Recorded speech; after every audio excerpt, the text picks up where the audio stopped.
Vibrant Living is brought to you by AARP Washington, working with local and statewide organizations to protect Wenatchee area consumers from scams and fraud.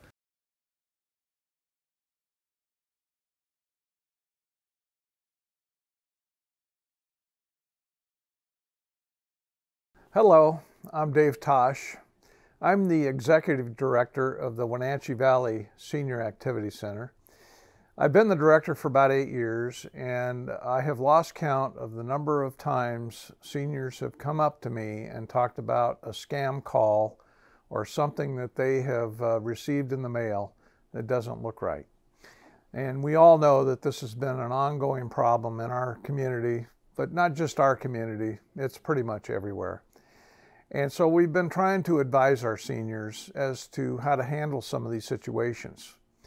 And I think you're going to find some of our programming regarding scams is going to be quite interesting. We've had 3 interviews that we've conducted recently with people that have had firsthand knowledge because they either got scammed or came close to getting scammed, what have you. We've got Rosalie Richardson, who's our current chairman of the board here at the Senior Center. We've got Dave Griffiths, our current Chelan County treasurer. And we have Carol Ryder, who is one of our seniors that's been involved in our Senior Center for quite some time and now resides at Colonial Vista. I want to thank AARP Washington for helping us sponsor some of these programs. We've formed a relationship with them, and I think if you do have online resources, you can find a wealth of information on their website and on the internet, along with our Facebook page and other avenues, to find out what the current scams are, what they're seeing right now in the last month or so. And so I think that's very helpful and beneficial for folks to be talking about those kinds of things. But the bottom line is, I think the most simple solution to a lot of this is, if you don't recognize the phone number, don't answer the phone. And if it's important, somebody will leave you a voicemail. And by the way, very few of the scams will receive phone calls from you. And so I think that's kind of the general idea. However, we're all human beings, and we're all susceptible to doing some things that we may be prodded into doing. You just never know. So be safe out there, and hopefully you'll enjoy some of the information that we have to provide you.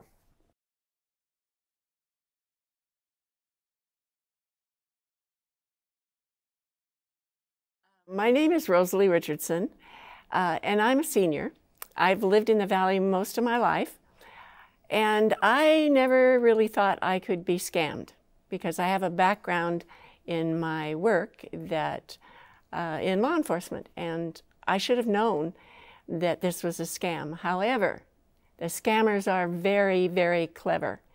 And I received an email on my computer, and it was from a company that I do a lot of business with. And it looked just like all the other emails that I've received from them, except this one had a message on it that said that they were checking with me because there had been a large purchase put on my account, and they wanted to verify that it was something that was valid and that I had actually purchased this. And because it looked very valid and it was from this company that I knew very well, I didn't question it. I probably should have. So the information that they sent me said to click on a link, and it would take me to the charge that was on my account, and that if it was a valid charge, if I had made the charge, then I could ignore it. If I had not made the charge, then that meant that somebody had scammed my account and gotten in there and put a charge on my account that was not mine. And in order to get rid of it, I needed to call a number, they needed to call their fraud unit, is what they called it. They had a link on the page as well for their fraud unit to give me a telephone number. I clicked on that link, and they gave me a phone number, which I called, and the people on the other end answered that they were the fraud unit of this particular company, and what could they do for me. And I explained what I had received for an email, and they asked my permission to go into my account, which I gave them, and they looked it up, and they said yes, there was a charge there, and they wanted to verify that it was not my charge, and I told them no, it was not my charge. It was several $1,000s that somebody had put on my account, I thought it was on my account.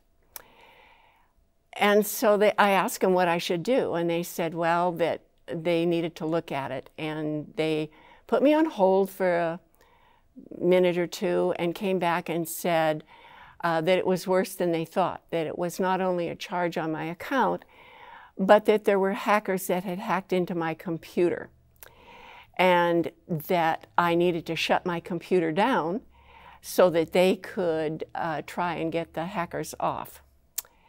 And I did what they said, because once again, it was from a company that I've done a lot of business with. I trusted them. It sounded very, very valid. I really think now that I look back that maybe they tried to get me on my phone, and I was smart enough to have fixed my phone so that nobody could call me unless they were in my contact list. But anyway, I went along with them, and they did some more checking and told me what the problem was, that where the hackers were from and all this. And they said, and I asked them what I should do. And they said, well, they could help me. They could help me get rid of the hackers. But it was going to be costly because these hackers were from out of our country. They weren't in the United States. They were over in Europe. Even that sounded valid, because I've heard in the past about things like this happening. So I asked them what I should do. And they gave me information on how I could get rid of the hackers, but it was going to cost me some money. And because the people that they dealt with required a fee. But they also told me that regardless of what it cost me, in the end, the company that I was talking to, which, like I say, was one I had done business with for a long time, would reimburse me all of that. So I gave them the information that they asked for, and they got rid of one of the hackers, supposedly. And then they said there was one other one that they could see, and they wanted that this one was from another country in Europe. That one looked like they were active on my account, and they suggested that I get rid of that one too. And after the second one, my brain started thinking, you know, this is just not the way it should be. There's something wrong with this. So I questioned the person. And believe me, I really questioned them. They had all the right answers. They made it sound so valid. And they said, you know, they would, if I didn't want to continue, I wouldn't need to continue, but that I would need to keep my computer shut down and close my account with the company and some other things. It sounded very, very valid, but it was all part of the scam. When we got rid of the third person that was supposedly hacking my computer, I said, okay, that's it. I don't believe anything you're saying. And I told them I was going to cancel the call. I was going to shut off the phone. They tried to talk me out of it, but I clicked off my phone. And I immediately called my bank. And here's where it got really irritating, because they were so good that when I called my bank and told them what had happened, because I had initiated the fee to pay to get rid of the scammers, the bank could not take that off of my account. I was stuck with it. So I lost money to the scammers, and there really wasn't anything I could do about it. But my suggestion to anybody else who receives anything like this, if it ever happens again, if I get anything else from anybody on my computer that tells me that there's a charge on my account and that I, need to get rid of it, they need information to get rid of it, I'm just going to shut down my computer, call the company, and ask them myself. And if you get a phone call similar to this, where they say there's been something done to your accounts and they need information, just hang up the phone. I would have been much better off if I had never called that number. But hang up the phone, and if you really still think somebody may have done something to your account, call the customer service number on the back of your credit card or call your bank and find out for yourself if something has been done. Because chances are it hasn't, and it's all a scam. So don't fall for it like I did. Believe me, I kick myself every day for falling into that. I just believed them because they sounded very good. And believe me, these scammers are a lot smarter than we are. You said that you've taken precautions against scammers before. Yes. Because you were already, this was already on your radar. What kind of precautions had you already taken? Well, on my phone, I set my phone up so that any call coming in to my phone that is not in my contact list, it just doesn't come through. It will kick it directly to my voicemail, and of course they never leave the voicemail either. If they do, if somebody is really valid and they're not in my contact list, and they really need to get a hold of me for a real reason, they will leave me a voicemail.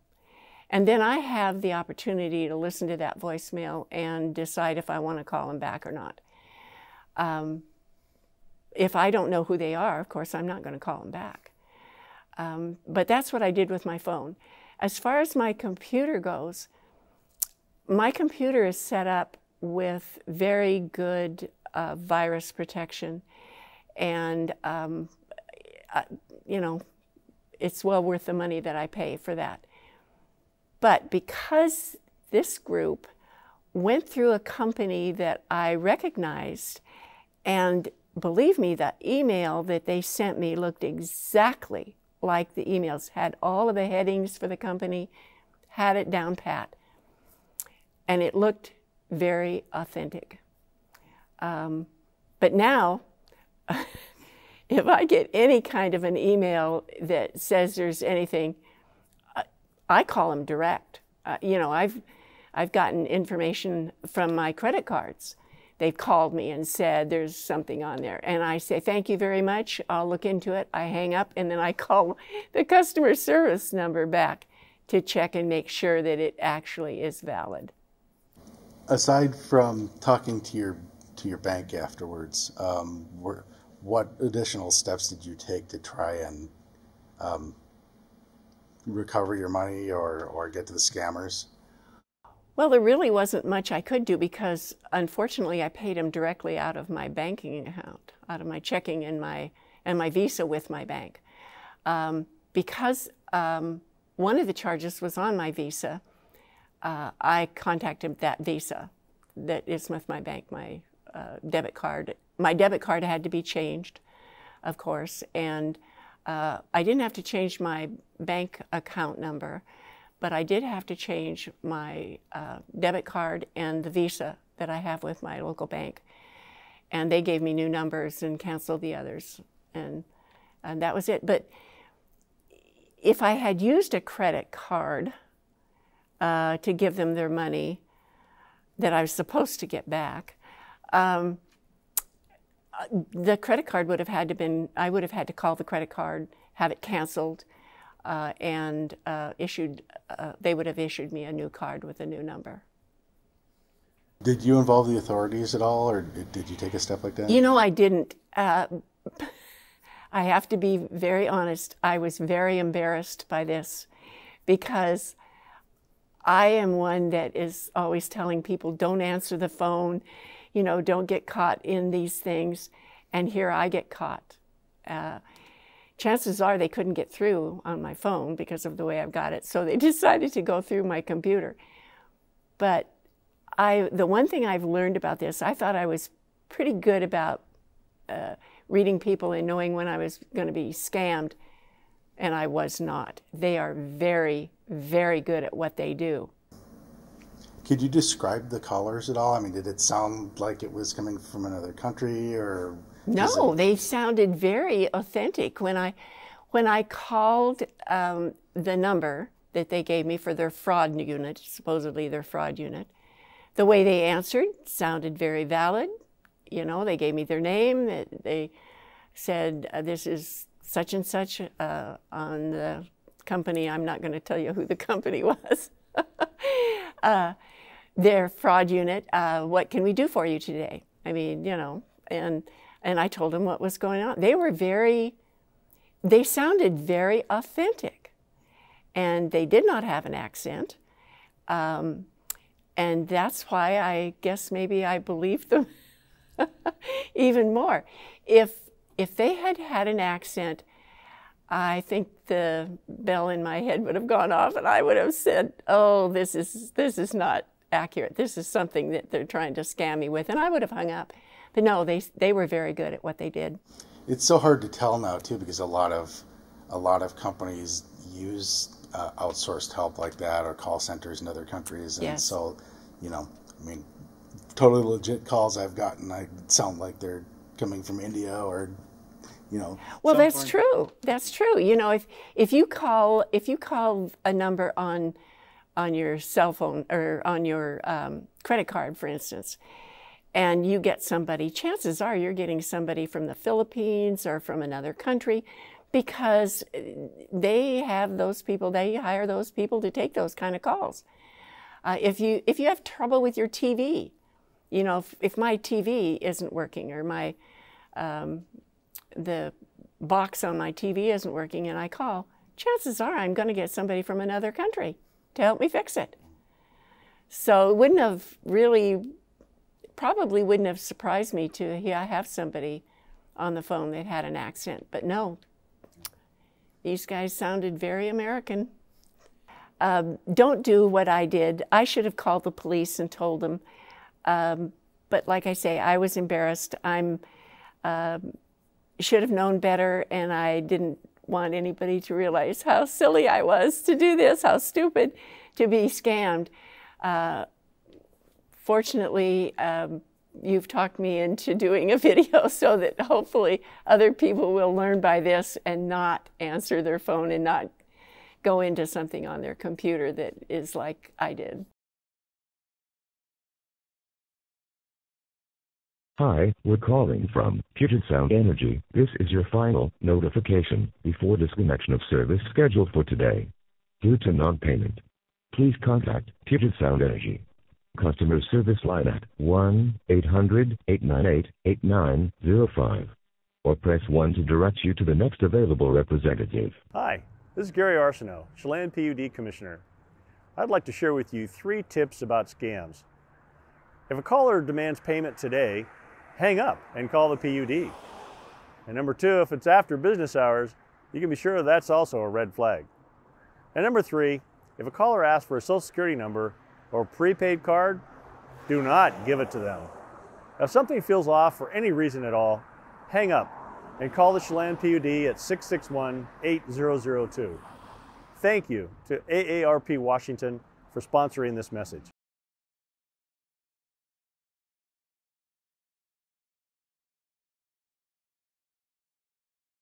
I'm Dave Grivas. I'm presently the Chelan County Treasurer. Prior to that, I was a CPA downtown for about 25 years, and I've been in the Treasurer's office now about 20 years.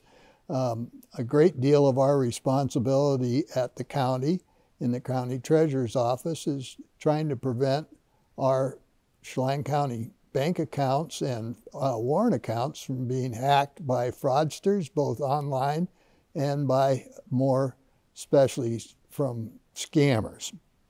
And one of the things that we see in the Valley nowadays that can affect the citizens, and particularly seniors, is illegally trying to get information or items of personal bank record information. I think you can recognize that a lot of this is stolen from mailboxes, so mail needs to be secure. You shouldn't be traveling or leaving for extended periods of time and allowing your mail to pile up in your mailbox, because a lot of information can be gathered by scammers out of those, by that unopened mail or mail that's either been sent to you. And normally what they're trying to get at is information that can't be gotten online. This would, in particular, would be bank account routing information, bank account numbers, and sometimes it's even Social Security numbers that are attached to some type of forms that are being mailed. Recognizing that a lot of our personal information is already out on the internet, what scamsters are trying to do is augment their ability to get at the information that you don't want them to have. So we need to be constantly alert to the type of information that we might have. We shouldn't allow it to accumulate. If it's like old bank records or old checks, we need to destroy those. We don't need to just throw them in the garbage. We need to actually figure out how we can shred them or put them in a secure site where they can be taken to the disposal. And other ways that you might want to be careful about are any phone calls that you get, requests for information that you might be got either by email or by the phone. You don't want to give out any personal information. Never give out a bank account or routing information over the phone unless it's a trusted source that you're giving it to. You want to make sure that you know who it is you're talking to. You want to make sure you know who's gotten the information from you and then what they're going to use it for. I think the best thing that I could probably tell people, if things don't sound right, if they're too good to be true, it's probably going to be some kind of a scam operation on you. So be very, very careful with your personal information and your personal documents. Can you give me an example of some of the scams that you're familiar with that have been happening in the Wenatchee Valley area? Well, presently the biggest scam that we have, and one that could possibly be of effect, is we have right now, we have a lot of advertising on the internet for individuals who work at home. And most all of those, now of course there probably are some legitimate excuses to be working at home when you go on Facebook and sign up for a job like that, but most of the time those are operations that are looking for mules. And by mules I mean somebody that will receive checks, for example, from a fraudster and will try to deposit them and get into your bank account. So be very, very leery of any type of work-at-home scam.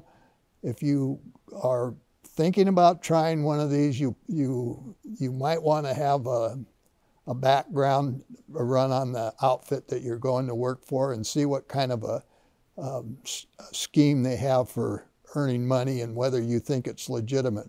Again, if it's too good to be true, it's probably not.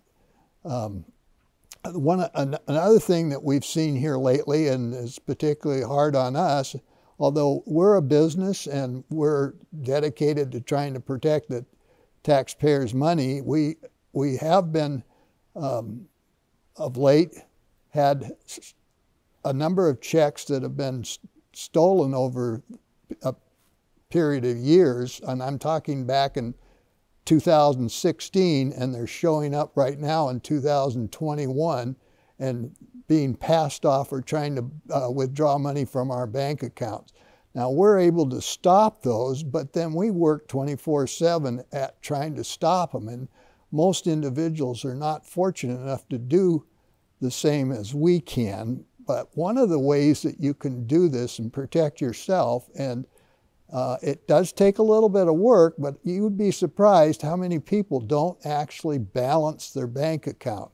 don't take the time to look at the transactions that are being processed in their credit card accounts. And you need to take the time to learn how to balance your bank account, examine the ACH transactions that are being passed off in your bank in lieu of checks, and the checks themselves, to make sure that they're for a legitimate expense that you've paid for.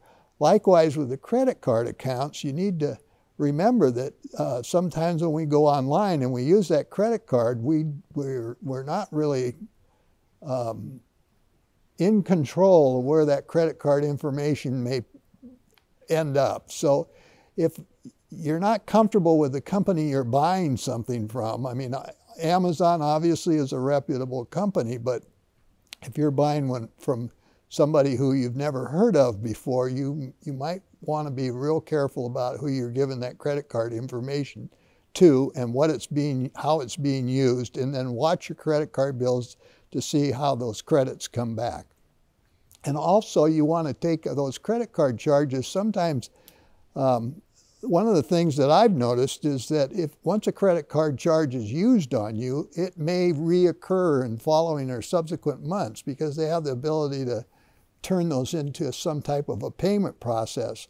And what they're hoping for is that you won't notice them in the following months as they go through. This would be a lot like a subscription that's ongoing, and every month you're getting it, and it's small enough so that you may not notice it, but over a period of time, $10 a month all of a sudden becomes $120 a year. And it can be a big item on a lot of people's income levels. So be careful of those charges that you're using there. And that's typically what they do, is they'll test it first. They'll run a couple small transactions just to see and then see if they get stopped, and then they'll go on the free-for-all afterwards. Yep. Generally, the credit card charge, that every time about the price of a cup of coffee. And if it works, you can expect 3 more real quick right after that, gradually getting bigger and bigger, because they know they're going to eventually get caught. So they're going to try to tap that as quick as they can. And other times they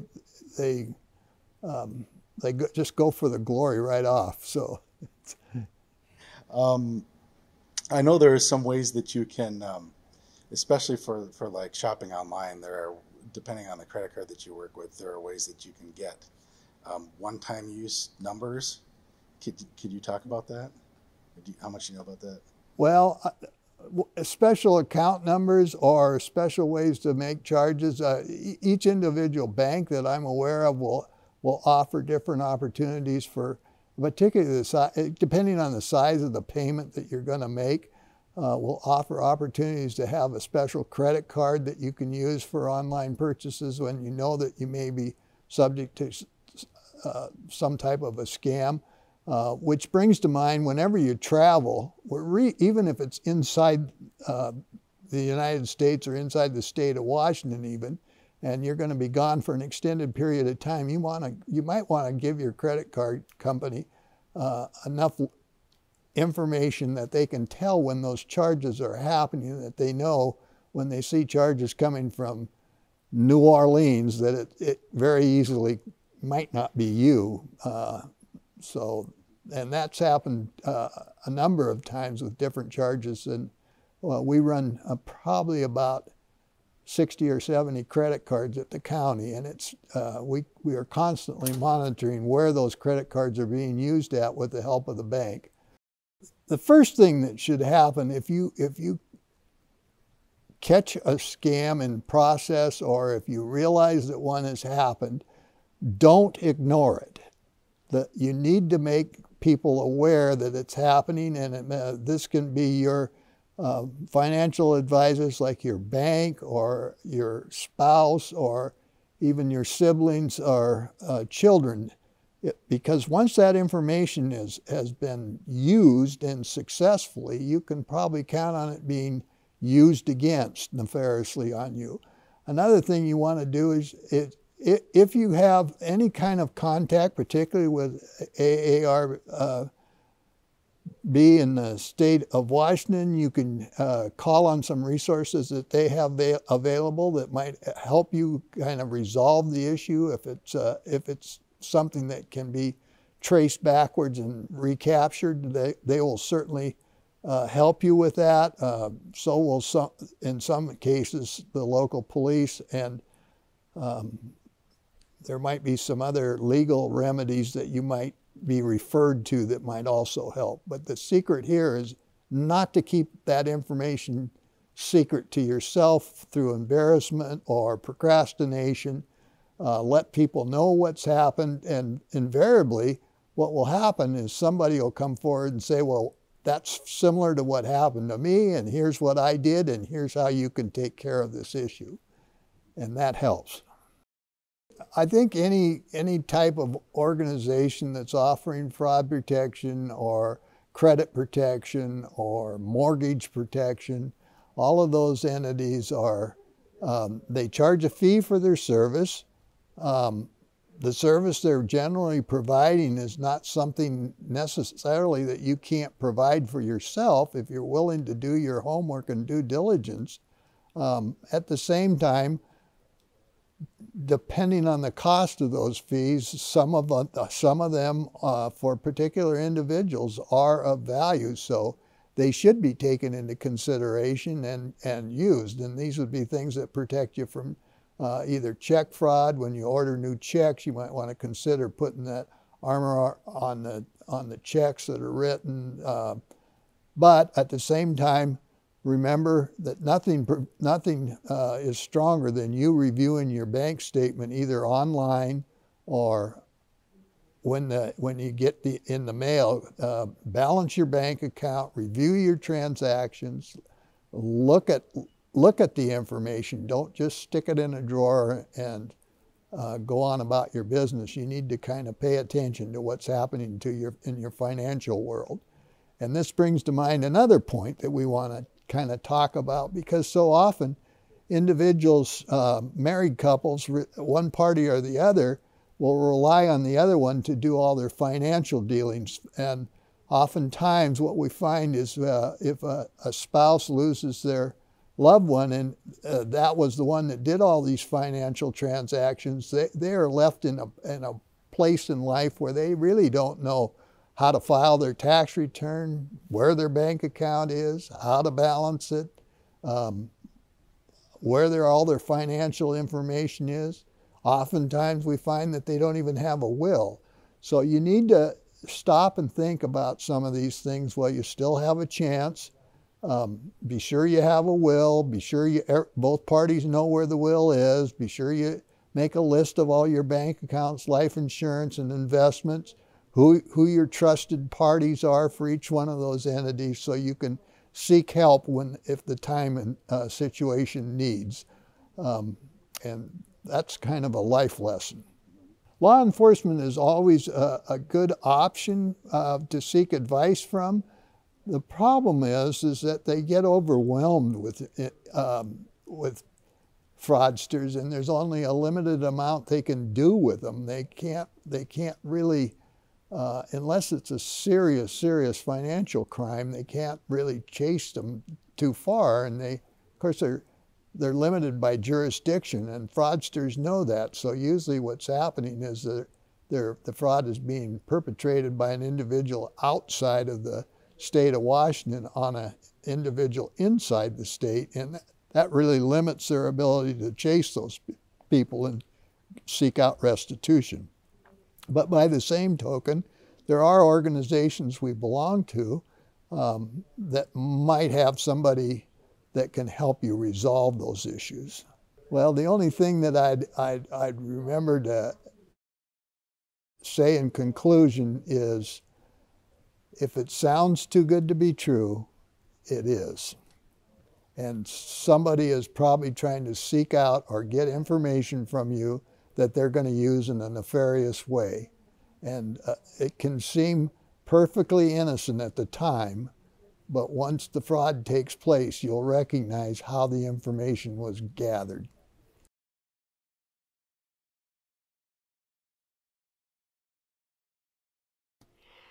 My name is Carol Ryder, and I'm a 86-year-old resident of Colonial Vista. When people ask me how long I've been here and where I was born, I tell them, oh, about 2 blocks down the street. And so there are other things that tells you how long I've been here. I was born, Dr. Mayers, the old-time doctor here, delivered me. So a long time ago, anyway. About 5 years ago, and it was about this time of year. And I'd gotten up in the morning and was having my first cup of coffee, and my telephone rang, and this was about 7 o'clock in the morning. And I thought that was rather unusual. Somebody would be calling me that early. When I picked up the phone, there was a voice sounding very much like my grandson, David, on the other end of the line, and he explained to me he had just started college 2 or 3 days down in Central 2 or 3 days ago. And this person on the other end of the line said, Grandma, I'm down in Mexico, and I've gotten in a minor fender bender, and they won't let me go unless I pay this fine. And I said, David, what kind of a fine are you talking about? I don't understand where you're at and why you're there, and so on and so forth. And as young people will do, he let me know that he was down there with a friend, and he had run into a car that had this young lady in it. And she was injured slightly, I understand, and was in the hospital, which of course costs more money. He had to pay that bill. And I panicked. I just panicked. I just thought, oh my God, that kid's down there, and he was one of the most naive 18-year-olds you would ever want to meet. And I thought, oh my, we're in big trouble. So I couldn't get dressed and get out of the house fast enough. Got down to Safeway to get a money order to send it to the address that he gave me. All the while I'm on the phone, David is saying, please don't tell Mom and Dad. I'll tell them this afternoon. I'll call them, Grandma. I'll tell them. And again, please don't. I said, David, I have to. His dad is a retired policeman. And he just kept begging me. And finally I thought, well, if he's going to call him, I'd rather he did it than me tattle on him. So anyway, he talked me into sending it, and then he would call. Well, just as soon as I hung up and went and got it, the money order to send, and by the way, he wanted $1,000, but you can't send $1,000. You have to send $999.99. So anyway, that's what we did. I called his dad when I hung up the phone. And I said, John, I just got a call from David, and he's down in Mexico. It was a place called Guadalajara is where he was at. I looked it up on the map, and pretty good sized town. And he said, Carol, it's a scam. And I said, John, it sounded just like David, and Ted thinks so too. And so anyway, we discussed, and pretty soon he said, Carol, and he was getting pretty stern with me, it's a scam. And I still was doubting him. So he said, David is down at college. That's where he's at. And it said, John, that was him on the phone. I know it was. Bottom line of the whole story was that I donated this young man $1,000, and much against my better judgment. But it was so easy to do that. And especially when I was feeling panicky about him down there being as naive as he was, you know. And it wasn't very long till my phone rang again. And it was David. And he said, and Grandma, this really is David. So his dad had made him call me so that I could feel free of him being taken advantage of down there. So I have 2 other young grandsons, and they both love to travel down there. And I have said to both of them, be really careful. Don't get in trouble down there because you won't get any help from me. So as I talk around in the casual conversation, it is amazing how many senior people, and I have not talked to a senior man. I think they target us women because we're soft, we know it, and we take our kids under our wing, I guess. But as I was telling Dave earlier, the lady that I just talked to on my way coming down here was almost 100 years old, and she got took for $2,500. So, and I'm sure, if truth be known, there were a lot of others in there that have been. I think they've got something like 180 some apartments, and I like to think that I wasn't alone. After this happened to you, how did it make you feel? I had a lot of mixed emotions. I was angry. I was probably angry at myself more than anything. To think that somebody would take the trust that we place in our children. Somehow I don't know how they come up with the phone numbers they do. I don't know.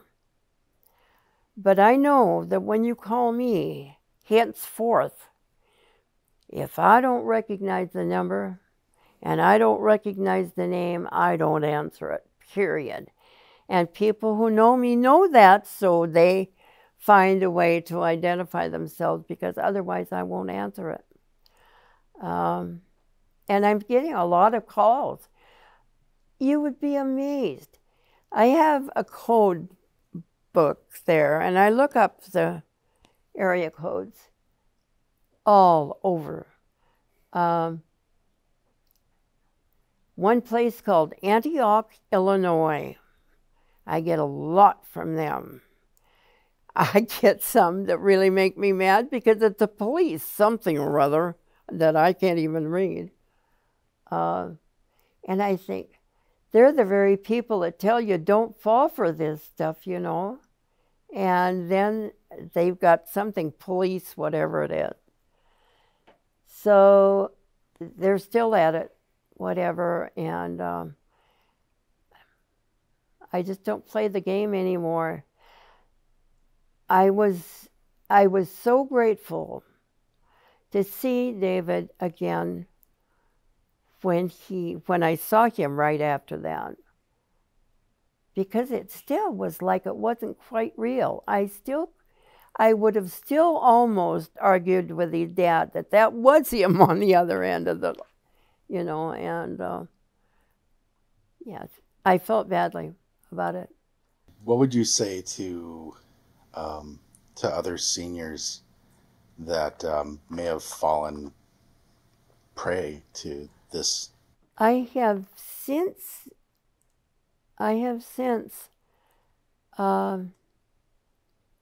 got some safety precautions up, and one of the things that I would caution anybody, not just seniors, but anybody, if in doubt, and it's something that I apply to my life, if in doubt, don't. If in doubt, don't. Yeah.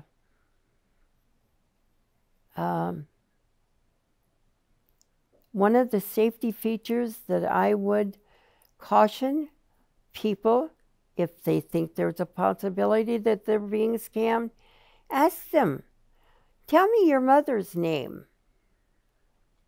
What is your sister's middle name? A lot of questions, and chances are they're not going to be able to answer those. And one person questioned that, one person who was living here in Wenatchee. And he finally just got on a conversation level with the person that was on the other end of the line. And he said, you guys really have a hard time getting through with this stuff. You must not do very well.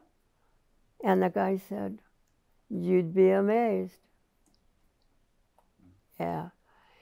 And I'd like to think that there was some point in time where it was going to end, but I don't see that happening real soon. So all I can tell people that are like me, and I'm sure the younger people are getting it as well, maybe not as much, but they're getting it too, is just ask them a few questions. I panicked. That's where I got... I mean, I was ready to go get that money before the phone was even hung up. Because this kid, and I'm not saying this because he's my grandson. I am saying that here we've got a young man that has just graduated from high school. He was not a party goer. He didn't date the girls. He was very quiet and very naive. And I thought, man, if there's anybody that would be taken, it would be him. But he learned a lot. I learned a lot. I tell him, don't call for help from Mexico because you won't get it. I want to thank the folks that have participated in some of these interviews that you've seen. Rosalie Richardson, Chairman of the Board of the Senior Center, Dave Griffiths, the current Chelan County Treasurer, and Carol Ryder, one of our members, long-term members of the Senior Center. I think it's important that people are willing to talk about these things, you know, to have firsthand knowledge and be able to communicate their frustrations, their embarrassment, what have you. It's very important, I think, for people to talk about. And I hope that some of this information is going to be useful to you. And oh, by the way, if it does happen to you, yes, you're going to be upset. Yeah, you're probably going to be embarrassed if you were to tell somebody, but I think it would really benefit a lot of folks if you were willing to talk about it. So thank you very much for tuning in, and hopefully we're going to get this thing, well, maybe not fixed, but we're gonna get a little more resolution to dealing with it.